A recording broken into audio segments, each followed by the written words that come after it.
Yesaya pasal 16 ayat 1 sampai 14. Mereka mengirim anak domba kepada pemerintah negeri dan dari Sela melalui padang gurun ke gunung Putri Sion, seperti burung yang lari terbang dan diisi sarang yang diusir, demikian anak-anak perempuan Moab di tempat-tempat penyeberangan sungai Amon. Berilah nasihat, pertahankanlah hak, jadilah naungan yang teduh di waktu rembang tengah hari. Sembunyikanlah orang-orang yang terbuang, janganlah khianati orang-orang pelarian. Biarkanlah orang-orang yang terbuang dari Moab menumpang padamu. Jadilah tempat persembunyian baginya terhadap si pembinasa. Apabila penggagahan sudah berakhir, pembinasaan sudah lewat, dan orang lalim sudah habis lenyap dari negeri, maka suatu tahta akan ditegakkan dalam kasih setia, dan di atasnya dalam kemah Daud akan duduk senantiasa seorang hakim yang menegakkan keadilan dan yang segera melakukan kebenaran. Kami telah mendengar tentang keangkuhan Moab, alangkah angkuhnya dia, tentang kecongkaannya, keangkuhannya dan kegemasannya, dan tentang cakap anginnya yang tidak benar. Sebab itu biarlah orang Moab meratap, dan seorang karena yang lain biarlah sekaliannya meratap. Mengingat kue Kismiskir Haseret, biarlah mereka mengadu dan hancur luluh sama sekali.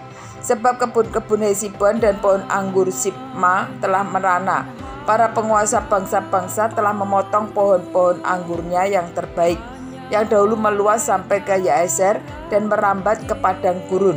Ranting-rantingnya berserak sampai ke seberang laut. Sebab itu aku turut menangis dengan Yaeser karena pohon anggur Sibna. Aku mau membasahi engkau dengan air mataku, hai Hesibon dan Eleale. Sebab pada musim kemarau, tepat waktu panen, musuhmu menyerbu dengan pegik pertempuran. Telah lenyap sukaria dan sorak-sorai dari kebun buah-buahan. Telah menghilang dari kebun-kebun anggur, tempik sorak dan sorak-sorai. Tiada pengiri anggur di tempat pemerasan. Pegik mereka sudah berhenti. Oleh karena itu seperti kecapi mendengking, begitulah hatiku menjerit melihat keadaan Moab, dan batinku tergerak melihat keadaan Kir Heres.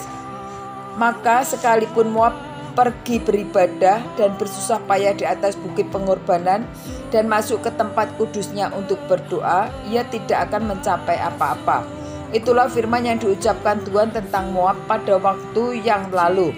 Maka sekarang Tuhan berfirman, dalam 3 tahun menurut masa kerja prajurit upahan, maka kemuliaan Moab serta dengan keramaiannya yang besar akan menjadi kehinaan, dan orang yang tertinggal akan sangat sedikit dan tiada berkuasa.